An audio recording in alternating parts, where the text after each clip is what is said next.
annabi kai ne na kowa.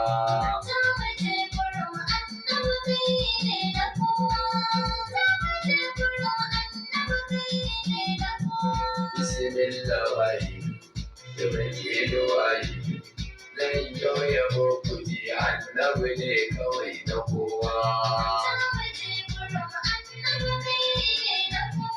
Allah salatika a gare shi kadaka, Allah salatika har ni ma da ni na kowa. Adadin salatika da rasulu mai maka, zatin fa mai yawa Allah na da rinkayowa. Mai kyau na sautika mai haske da ɗaukaka, sansara bana kai da daɗawa annabawa. Daraja da ɗaukaka na tsoron kanka mai maka, kama da kafirai